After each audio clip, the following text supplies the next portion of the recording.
नमस्कार, मैं हूं निकिता और आप देख रहे हैं सत्य हिंदी। एक नजर डालते हैं अब तक की सुर्खियों पर। ईरान बोला अगला जवाब होगा और भी खतरनाक। मिडिल ईस्ट में हमले से 20% एलएनजी सप्लाई पर खतरा। खाड़ी के कई देशों पर रात भर होते रहे हमले। पाकिस्तान समेत 12 इस्लामी देशों ने ईरानी हमलों की निंदा की। अब्बास अरागची ने फ्रांस के राष्ट्रपति पर उठाए सवाल।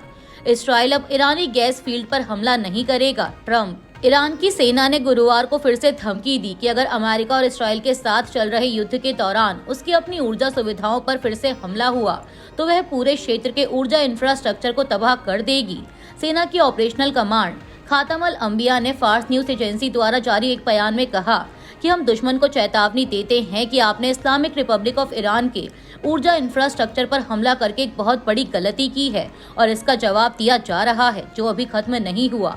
अगर यह हरकत दोहराई गई तो आपके और आपके सहयोगियों के ऊर्जा इंफ्रास्ट्रक्चर पर होने वाले हमले तब तक नहीं रुकेंगे जब तक वे पूरी तरह तबाह ना हो जाएं और हमारा जवाब पिछली रात के हमलों से कहीं ज्यादा जोरदार होगा।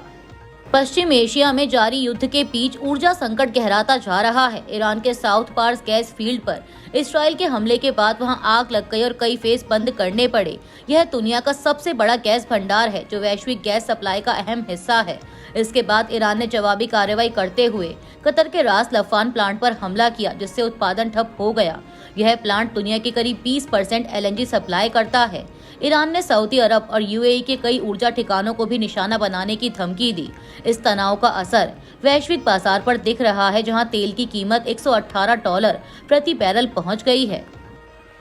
ईरान के साउथ पार्स गैस फील्ड पर हमले के बाद ईरान ने खाड़ी क्षेत्र में अमेरिका से जुड़ी तेल और गैस रिफाइनरियों पर हमला करने की धमकी दी थी। इसके बाद मध्य पूर्व देशों पर रात भर हमले जारी रहे।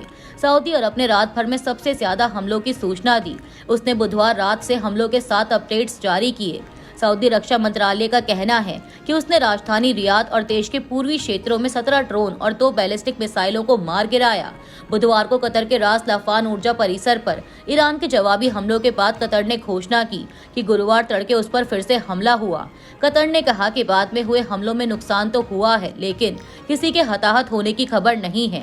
संयुक्त अरब अमीरात ने भी गुरुवार तड़के सूचना दी कि उसके एयर डिफेंस सिस्टम बैलिस्टिक मिसाइलों को रोक रहे थे जबकि लड़ाकू विमान आसमान में ड्रोनों को रोक रहे थे। वहीं बहरीन ने रात भर में 3 चेतावनियां जारी की और नागरिकों से सुरक्षित जगहों पर जाने का आग्रह किया, जबकि कुवैत की सेना ने एक बयान जारी कर बताया कि वह दुश्मन की मिसाइल और ड्रोन हमलों का सामना कर रही है। सऊदी अरब की राजधानी रियाद में 12 अरब और इस्लामी देशों के विदेश मंत्रियों ने एक अहम बैठक की। इसमें शामिल हुए देशों ने ईरान की ओर से खाड़ी देशों पर हो रहे हमलों की कड़ी निंदा की। इन 12 देशों ने ईरान के खिलाफ एक साझा बयान भी जारी किया है। इनमें कतर, अजरबैजान, बहरीन, मिस्र, Jordan, Kuwait, Lebanon, Pakistan, Saudi अरब, सीरिया, तुर्की और संयुक्त अरब अमीरात शामिल हैं। जारी किए गए संयुक्त बयान में कहा गया कि सभी देशों ने ईरान के उन हमलों की कड़ी निंदा की जिनमें बैलिस्टिक मिसाइलें और ड्रोन का इस्तेमाल कर रिहायशी इलाकों, तेल संयंत्रों, वाटर प्लांट, हवाई अड्डों, मकानों और राजनयिक दफ्तरों को निशाना बनाया गया। प्रतिनिधियों ने कहा कि ऐसे हमलों को किसी भी तरह से सही नहीं ठहराया जा सकता। प्रतिनिधियों ने जोर दिया कि हर देश को आत्मरक्षा का अधिकार है, जैसा कि संयुक्त राष्ट्र चार्टर के अनुच्छेद 51 में लिखा है। उन्होंने ईरान से तुरंत हमले रोकने की मांग की और कहा कि अंतर्राष्ट्रीय कानून, मानवता के कानून और पड़ोसी देशों के साथ अच्छे रिश्तों का सम्मान करना जरूरी है। उन्होंने कहा कि ईरान के साथ भविष्य के रिश्ते तभी बेहतर हो सकते हैं जब वह दूसरे देशों की संप्रभुता का सम्मान करे और उनके आंतरिक मामलों में दखल न दे। बयान में ये भी कहा गया कि ईरान को अरब देशों में अपनी समर्थित मिलिशिया को मदद, पैसा और हथियार देना बंद करना चाहिए। ईरान को स्ट्रेट ऑफ होर्मुज में जहाजों की आवाजाही रोकने या बाब अल मंदब में समुद्री सुरक्षा के लिए खतरा पैदा करने जैसी धमकियों से बचना चाहिए। ईरान के विदेश मंत्री अब्बास अरागची ने फ्रांस के राष्ट्रपति इमैनुअल मैक्रोन की प्रतिक्रिया पर सवाल उठाए हैं। अरागची ने एक सोशल मीडिया पोस्ट में लिखा कि मैक्रोन ने ईरान पर इसराइल और अमेरिका के हमले की निंदा में एक शब्द भी नहीं कहा। जब इसराइल ने ईरान में ईंधन के गोदामों को उड़ा दिया था जिससे लाखों लोग जहरीले पदार्थों के संपर्क में आ गए थे, तब भी उन्होंने इसराइल की निंदा नहीं की थी। उनकी मौजूदा चिंता हमारे गैस संयंत्रों पर इसराइल के हमले के बाद सामने नहीं आई, यह हमारी जवाबी कार्रवाई के बाद सामने आई है। दुख की बात है। दरअसल इससे पहले फ्रांस के राष्ट्रपति इमैनुअल मैक्रोन ने कहा था कि नागरिक इंफ्रास्ट्रक्चर को निशाना बनाने वाले हमलों पर रोक लगनी चाहिए। सोशल मीडिया प्लेटफॉर्म एक्स पर एक पोस्ट में मैक्रोन ने लिखा कि उन्होंने अमेरिकी राष्ट्रपति डोनाल्ड ट्रंप और कतर के अमीर से बात की। उन्होंने कहा कि यह साझा हित में है कि हमलों को बिना किसी देरी के रोका जाए, खासकर ऊर्जा और पानी की सप्लाई वाली सुविधाओं पर। उन्होंने कहा कि नागरिक आबादी और उनकी बुनियादी जरूरतें, साथ ही ऊर्जा सप्लाई की सुरक्षा को सैन्य संघर्ष से बचाया जाना चाहिए। मिडिल ईस्ट में तनाव के बीच बड़ा बयान सामने आया है। अमेरिका के राष्ट्रपति डोनाल्ड ट्रंप ने स्थिति साफ की है। ट्रंप ने कहा कि इस्राएल ईरान के गैस फील्ड पर हमला नहीं करेगा, लेकिन इसके लिए एक शर्त रखी गई कि अगर ईरान कतर पर हमला करता है तभी इस्राएल जवाब देगा। ट्रंप ने कहा कि ईरान को समझदारी से काम लेना चाहिए। ट्रंप ने ये भी कहा कि ईरान के साउथ पार्स गैस फील्ड पर हुए हमले में अमेरिका शामिल नहीं था और इस्राएल अब उस फील्ड को निशाना नहीं बनाएगा। ट्रंप ने कहा कि अमेरिका को इस हमले की पहले से जानकारी नहीं थी और कतर भी इसमें शामिल नहीं था। बता दें कि इसके बाद ईरान ने जवाबी कार्रवाई करते हुए कतर, यूएई और सऊदी अरब के ऊर्जा ठिकानों पर मिसाइल हमले किए। कतर की रास लफान एलएनजी सुविधा को भारी नुकसान हुआ, जबकि यूएई ने हबशान गैस प्लांट में काम रोक दिया। अमेरिका की राजधानी वाशिंगटन डीसी में स्थित फोर्ट मैकनेयर सेना बेस के ऊपर अज्ञात ड्रोन देखे जाने से सुरक्षा एजेंसियों में चिंता बढ़ गई है। रिपोर्ट के अनुसार पिछले 10 दिनों में एक रात में कई अज्ञात ड्रोन इस संवेदनशील इलाके के ऊपर मंडराते देखे गए, जहां विदेश मंत्री मार्को रूबियो और रक्षा मंत्री पीट हेगसेथ रहते हैं। ड्रोन का स्रोत अभी तक पता नहीं चल पाया है, हालांकि सुरक्षा का स्तर बढ़ा दिया गया है। कुछ अधिकारियों ने मंत्रियों को शिफ्ट करने पर विचार किया, लेकिन ऐसा नहीं किया गया।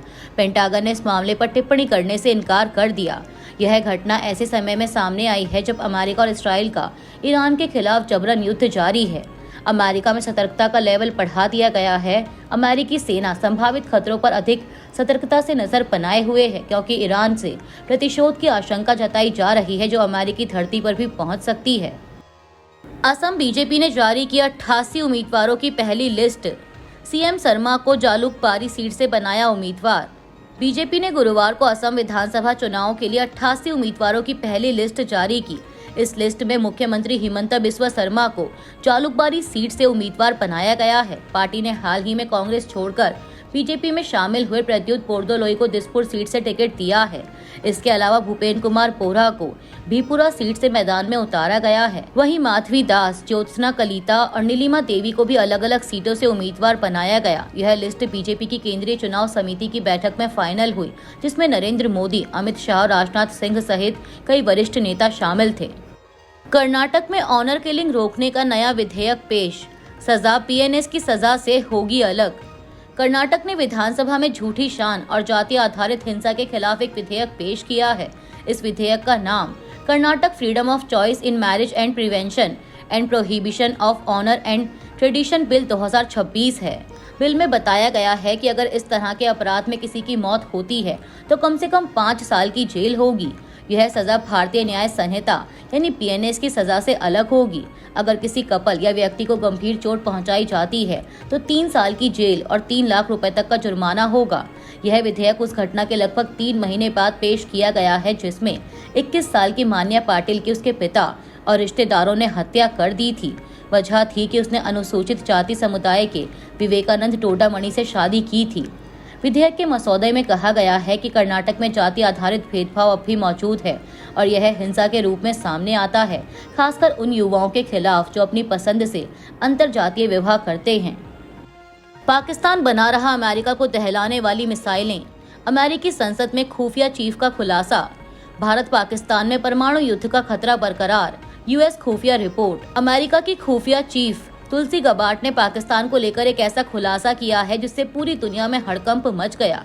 तुलसी गबार्ड ने अमेरिकी संसद में चेतावनी दी कि पाकिस्तान अब ऐसी मिसाइलें बना रहा है जो सीधे अमेरिका पर हमला कर सकती हैं। गबार्ड के मुताबिक पाकिस्तान अपनी बैलिस्टिक मिसाइलों की रेंज को इतना बढ़ा रहा है कि अमेरिका का कोना कोना उसके निशाने पर आ सकता है। सिर्फ पाकिस्तान ही नहीं, चीन और रूस भी ऐसी खतरनाक मिसाइल तकनीक विकसित कर रहे हैं जो अमेरिकी सुरक्षा घेरे को तोड़ सकती हैं। खुफिया रिपोर्ट कहती है कि साल 2035 तक अमेरिका के लिए खतरा 5 गुना बढ़ जाएगा। अभी अमेरिका पर 3000 मिसाइलों का खतरा है जो अगले कुछ सालों में बढ़कर 16,000 हो जाएगा। तुलसी गबार्ड ने साफ कहा कि उत्तर कोरिया की मिसाइलें पहले ही अमेरिका तक पहुंचने में सक्षम हैं और अब पाकिस्तान भी इसी रास्ते पर है।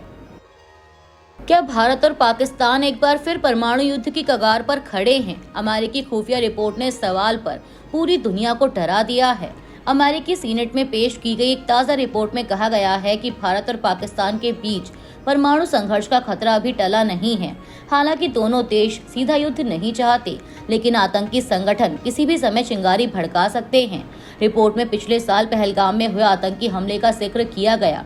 कहा गया कि ऐसे हमले बड़े युद्ध का कारण बन सकते हैं। अमेरिकी खुफिया एजेंसी का मानना है कि राष्ट्रपति ट्रंप के दखल की वजह से हालिया तनाव कम हुआ था, लेकिन खतरा अब भी बरकरार है। अभी के लिए इतना ही। बाकी की देश दुनिया की बड़ी खबरों के लिए जुड़े रहिए सत्य हिंदी के साथ।